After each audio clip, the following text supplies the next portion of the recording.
I'm also going to shout out Jon Gray right now. If you happen to be watching this, big dog, leave. Dude, it's a flaming hellhole.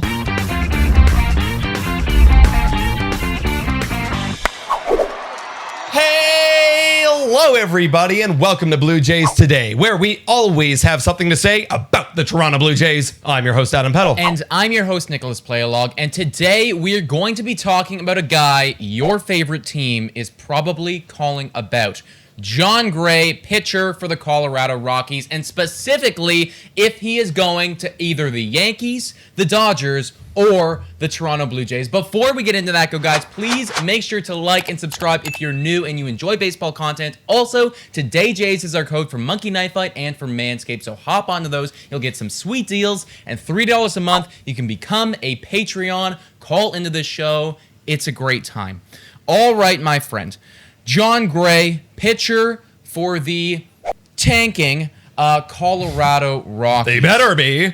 For those viewers who aren't as familiar with who Jon Gray is, can you fill him in with the stats? Absolutely. Jon Gray, excuse me, I'm gonna clear my throat. Jon Gray is a starting pitcher, 29 years old, and he's a starting pitcher for the Colorado Rockies. He's had a bit of an up and down year, and it seems like one year he's got 4+ ERA, and the next year he's got sub-4. So it's been a rocky ride. However, this year he's got that sub-4 ERA of 3.77, a WHIP of 1.22, 86 innings pitched, 80 strikeouts, 35 walks. So that's a little bit concerning with the walks, but not too bad. Jon Gray is looking to be moved because he's only on a one-year deal right now worth $6 million. However, Jon Gray has come out and said, no, I don't want to be moved. I want to win in Colorado. Sorry, John, you're not going to be winning anytime soon. I don't think that Jon Gray quite got the memo on that one. So there's also no guarantee that he'd even be with the Colorado Rockies after this season, considering he's a free agent, and they're definitely not winning this year. So I'm taking what he said right there, and I'm throwing it directly into the trash bin. Like, I know you want that, big dog. I'm sure that the Colorado Rocky fans want that. It ain't happening for a while. Honestly, if I'm a Colorado Rockies fan, I don't want him around. I'm going to trade him. I want to squeeze any juice of value, and this is the year. Yes. This is the year to do it. And you know what? He does have a little bit of value. A 5.9 trade value on Baseball Trade Simulator. So that's a bit. That can get you kind of like a mid-tier prospect, which is definitely what the Colorado Rockies should be after. So, with that being said, 3.77 ERA, 1.22 WHIP, 86 innings pitched. A solid rotational guy is kind of the type of player that we're referring to right now. Totally. Yankees. I think they're in need of a little bit of a solid rotational guy. Yes. There's Garrett Cole, and then there's a drop-off man. Michael King looked really good and then got injured. Corey Kluber looked really good, then got injured. And they're down a couple starters, and their next best starter after Garrett Cole, a 4.16 ERA. This would be an upgrade. Yeah, Herman, Montgomery, Taillon, and then after that, the fifth spot is a giant question mark. Right now, it's Nick Nelson, who is having an awful year so far. Right. So they definitely need a starter. It all depends on how they do in the next few weeks, though, whether they're going to go out and make this trade. But it does make sense for them because they're in that in-between phase where they're not really, like, for sure going to be a contender. They're kind of a buy low, cheaper option that might help you down the stretch. I completely agree, and I'm going to say a similar point that I'm going to make with the Toronto Blue Jays as well, which is this is not the cream of the crop. This is not the best starting pitcher on the market. But for a team that's currently, I believe their record is 46-43 at the time of us making this video, tied for third and or fourth, however you want to look at it.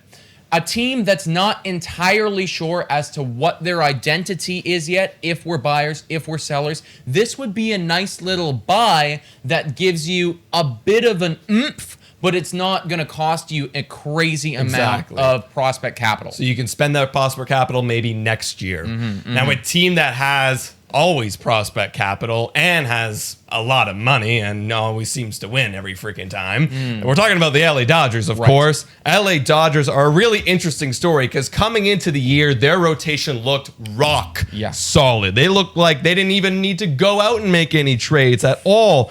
However, injuries have hurt them scandals have hurt them. Right now, obviously, Trevor Bauer has not pitched in a long time because of the whole scandal going around him. Yeah. And we have May, who's done for the year. And so now there's 3 spots opening. Their rotation currently right now is Buehler, Gonsolin, and David Price. And after that, there's some question marks. They don't really know. They're trying a few guys. Kershaw, Urias? He is injured and he is injured. Both of them are injured. Wow. Yeah. Okay. I was Kershaw, not aware of that. Kershaw is supposed to come back very soon, however. But you can see there's some cracks in that beautiful starting rotation armor. Yeah. Now, granted, those 3 starters, 2 of them have sub-3 ERAs, and David Price is having a bounce back here like 3.23. Well, we're talking about a team right now that is first in ERA in the entire league at 3.14. And looking at some of their guys, Buehler, Bauer, Urias, and Kershaw, every single one of them is over 100 innings pitched on the season. Bauer, with the whole uncertainty going on there, I'm going to write that guy off, and I'm going to say that he's probably done for at least a while. Buehler, he's rock solid. He's good to go.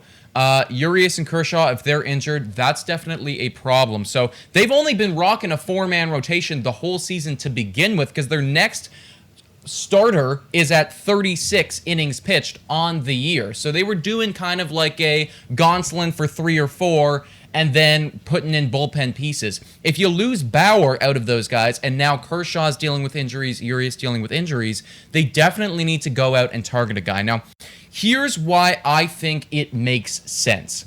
They walked in with the highest average or the highest payroll in the entire MLB at the beginning of the season, $237 million.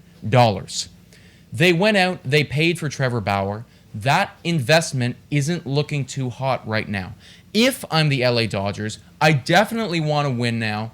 But do I want to go out and spend $30 million more on a Max Scherzer? I don't know.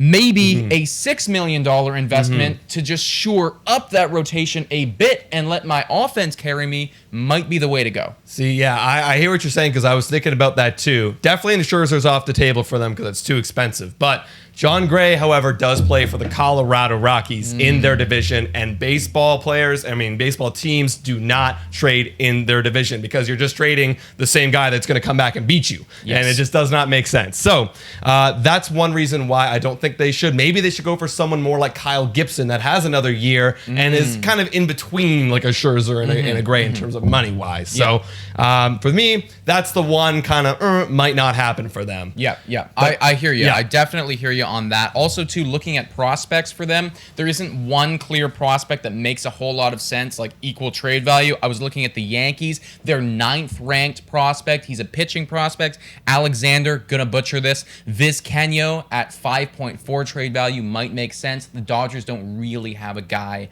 in their prospect system, so they probably need to pool a couple guys together if they wanted to do this, which we're not 100% sure that they would. Right. Yeah. And next team, guys, is your favorites, I hope.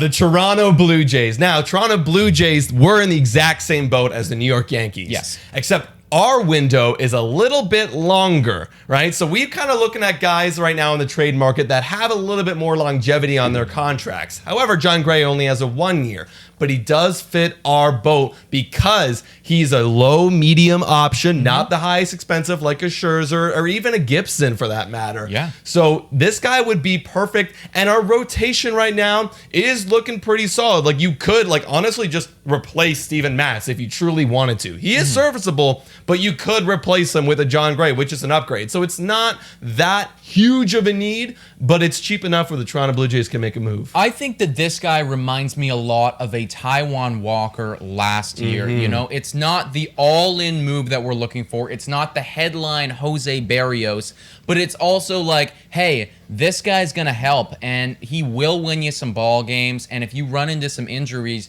he can start a postseason game, and you're not going to be pulling your hair out worried about it. So that's kind of what this looks like to me. However, we are in the same boat as the Yankees at 45 and 42. We're not sure what our identity is yet, and we do know that the biggest glaring hole for us is our bullpen. So I will always say this: target that, make sure that's shored up. I want to see what that looks like over the next couple weeks before this trade deadline, because we have made a couple smaller moves. Maybe it figures itself out, who knows? And in that case, go after him.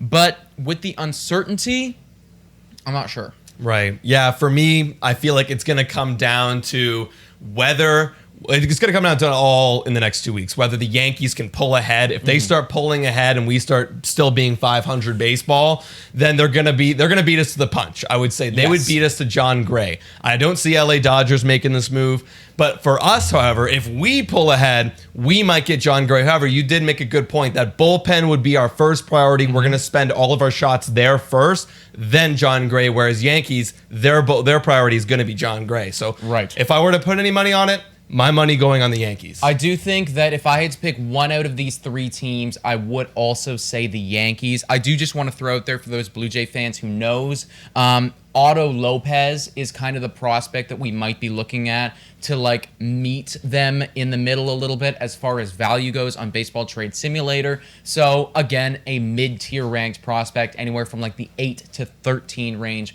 would be what this guy costs for us. However, I do think that if you are a New York Yankee fan or a New York Yankee general manager and you happen to be watching this, I would go out and I would target Jon Gray. I think it works perfectly for what you guys are trying to do right now. Could you imagine the Yankees general manager just roaming YouTube and he's like, damn, these guys have good ideas.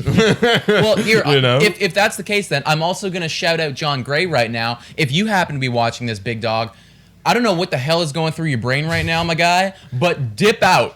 Get out of there, dude. Of the Colorado Rockies. Okay, this is it for you. This is your last year there, and I want you to go and sign somewhere else. Leave. Dude, it's a flaming hellhole. Like, get the hell out, man. Story's gone, you're gone. Marquez might actually stay because he's got longevity there. So Marquez might be the only person that can get paid from that ball club, you know. And it's like, if I'm gonna get a fat check, then okay, I guess I'll stick around. But yeah, Jon Gray, dip out, my dude. Go to the Yankees. Guys, what do you think about Jon Gray? We know we have a lot of fans in the comments that actually recommended this, so shout out Del Kermis who recommended this video to us. We saw you. We made it happen. So guys, what do you think about Jon Gray? Do you think he's a good fit for the Blue Jays, Yankees, or Dodgers? Or is there another team that we didn't even mention? Let us know in the comments down below. Yeah, guys, you can also check us out on Spotify, Breaker, Anchor, Radio Public, and Google Podcasts. Also, please like and subscribe if you are new. Today, Jays is our code for Monkey Knife Fight and for Manscaped. And $3 a month, you can become a Patreon. Call into this show when we are drinking. It's a great time Friday nights. I want to give a big shout out and thank you to all of our current Patreons right now. Guys, thank you so much for watching. And go Jays, go!